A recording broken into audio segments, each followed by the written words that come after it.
Bora lá, meu povo, que tem muita informação sobre o nosso tricolor de aço pra vocês. Cebolinha no Lion, Bruno Costa revela sugestão de contrato, Vojvoda define retornos contra o Internacional, lesão de Bruno Pacheco e mais, elenco pontua sonho do título brasileiro, alto investimento do Fortaleza na Série A e a manutenção do gramado da Arena Castelão. Tudo isso e muito mais você confere a partir de agora, então já sabe, papoca o dedo no like, o like é muito importante pra fortalecer o nosso trabalho. Se inscreve no canal se ainda não for inscrito e vem com a gente!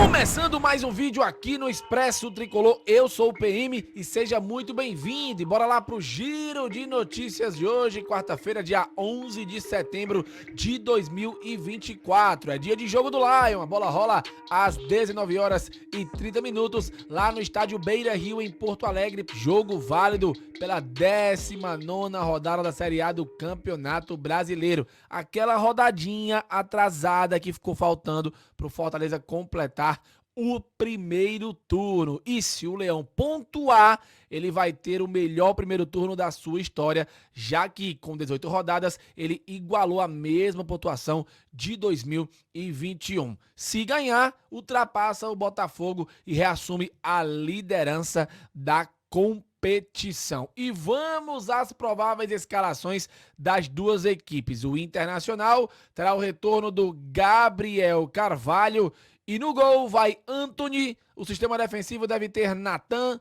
Vitão, Mercado e Bernabei, Fernando e Thiago Maia, os dois volantes, Bruno Tabata, Alan Patrick e Gabriel Carvalho e o Lucas Alário como centroavante. E o Fortaleza, qual a provável escalação do Fortaleza? Vamos trazer agora o Leão, que embarcou sem Bruno Pacheco, lesionado, deve ir a campo com o João Ricardo no gol, Tinga, Brits, Tite e Felipe Jonathan no sistema defensivo, Lucas Sacha, Hércules e Pochettino no meio, Pikachu, Breno Lopes e Juan Martín Lucero, o nosso centroavante. E aí, você gosta dessa escalação do Laiudo? Já comenta aqui abaixo. Lembrando que o Fortaleza está se organizando de uma maneira que possa ter o Kusevich à disposição para esse jogo de hoje contra a equipe do Inter. Ontem o jogador esteve relacionado para a partida da seleção chilena, que inclusive perdeu, né, dentro de casa para a seleção da Bolívia. E tudo indica que o Kusevich, se tudo der certo, vai estar à disposição do técnico Juan Pablo Vojvoda, pelo menos no banco de reservas para esse jogo contra o Internacional. Lembrando também que o Fortaleza terá retornos de Caleb e Marinho. Muito importante o retorno desses dois jogadores que podem certamente fortalecer o Fortaleza nesses próximos jogos. O Caleb ficou mais de 70 dias num fortalecimento muscular, a galera fez meme, fez figurinha e agora o Caleb tá de volta. E o Marinho, que não joga desde aquele gol de falta contra a equipe do Rosário Central, o jogo de ida das oitavas da Copa Sul-Americana. Se lesionou na comemoração, né? Então o Marinho teve menos tempo aí afastado e retorna junto do Caleb. Será que eles entram durante o jogo ou podem ser que comecem como titulares? Eu quero a tua opinião, já comenta aqui abaixo. Lembrando que o Fortaleza venceu o Internacional apenas uma vez em 12 jogos fora de casa. Foi justamente ano passado, em pênalti sofrido por Marinho, Thiago Galhardo cobrou e quebrou o tabu do Fortaleza de nunca ter vencido o Inter no Beira Rio. Felipe Jonathan exaltou o sonho da torcida com o título da Série A, mas ressaltou foco no jogo a jogo. Abre aspas. A torcida sempre tem que sonhar com o mais alto nível possível. O clube sempre está disputando títulos. Internamente, a gente respeita muito o jogo a jogo. Temos algumas metas para ser batidas. Sul-Americana, pré-Libertadores, Libertadores. Se estivermos com chances de títulos, claro que vamos brigar, disse o atleta, que complementou falando um pouco sobre o jogo de hoje. A gente espera fazer uma grande partida e buscar o resultado positivo para voltar à liderança do campeonato. O planejamento da diretoria foi feito da melhor maneira possível para que a gente possa ter um conforto. São dois campos difíceis. Um é diferente, sintético, que é o do Atlético.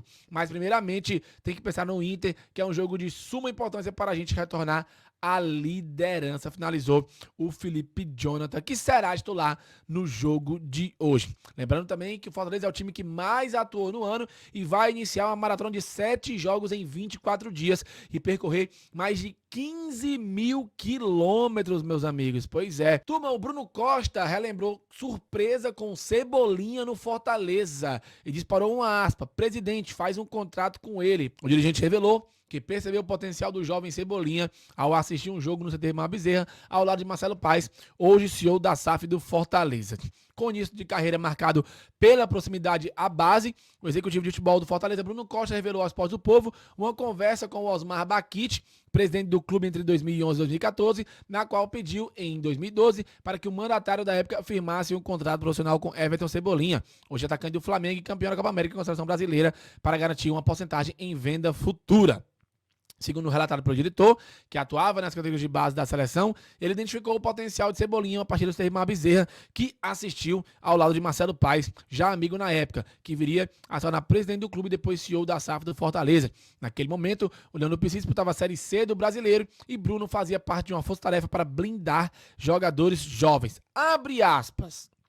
Eu sabia que era importante vir para a região Nordeste para observar atletas. Teve um Fortaleza e Ceará no PV e depois eu fui ver um jogo do Fortaleza no CT Mar Bezerra. Nesse jogo, olha como é a vida, eu já conhecia o Marcelo Paes, que na época ele nem sonhava em nada e ele esteve comigo lá no CT. Eu tinha gostado muito de um atacante que era o Everton Cebolinha. E perguntei, esse menino tem contrato profissional? Relatou o dirigente. Em 22, o Leão recebeu cerca de 1,6 milhões com a ida de Everton para o Flamengo. O atleta foi comprado por 72,5 milhões pelo clube carioca, partindo do Benfica. Antes disso, o clube recebeu 9,5 milhões na venda do cearense pelo Grêmio ao Benfica. Cebolinha não chegou a atuar pelo Profício do Fortaleza, mas foi destaque na base e é torcedor do clube. O atacante foi vendido ao Grêmio em 2013 por 300 mil reais. Que mixaria, né? Bruno Costa revelou em conversa com Osmar Baquite, presidente do Fortaleza em 2012, sinalizou o perigo do mercado à época. Segundo ele, era uma fase em que identificava muitos roubos, entre aspas, né, de jogadores pelos empresários e sondagens abusivas de clubes com maior investimento. Hoje, diretor de futebol do clube, Bruno contou que a história é lembrada até hoje no PC. Quando eu vim para o clube, todas as pessoas lembravam dessa história, mas foi uma coisa muito natural que eu fiz. Foi maio ou junho de 2012, eu perguntei sobre o contrato, mesmo o Fortaleza estando na Série C, e ele não tinha. Eu falei, presidente, faz um contrato com ele, porque naquela época vinha tendo muito roubo de jogador. Foi quando a gente começou um trabalho da base no Brasil para blindar esses jogadores e os times. Já pensou se tivesse dado certo, hein? Eu falei, esse menino tem qualidade. O presidente sentou e fez um contrato com o Everton em setembro ou outubro do ano. Ele foi jogar uma competição pelo Fortaleza e foi quando o Grêmio comprou ele em 2019, quando o Everton foi vendido para o Benfica. O Fortaleza recebeu um percentual do jogador. Foi uma coisa que marcou muito. É uma história muito bacana que eu já tinha com o clube. Finalizou o dirigente. Pois é, as voltas que a vida dá, né? Eu ainda acho que o Cebolinha deve encerrar a carreira no Fortaleza. Comenta a tua opinião aqui abaixo.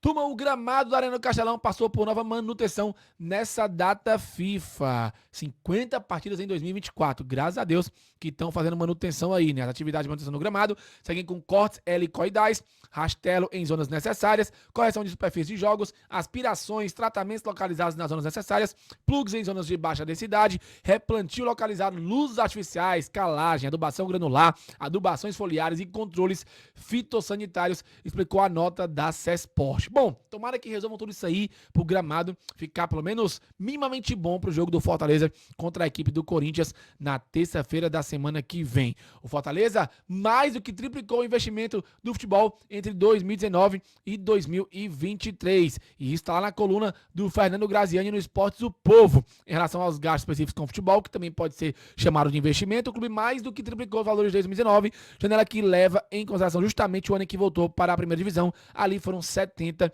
milhões em 2020, impactado pela pandemia. O Tricolor investiu 70 milhões. Já em 21 ocorreu o registro de 107 milhões em gastos com o futebol, sua principal modalidade.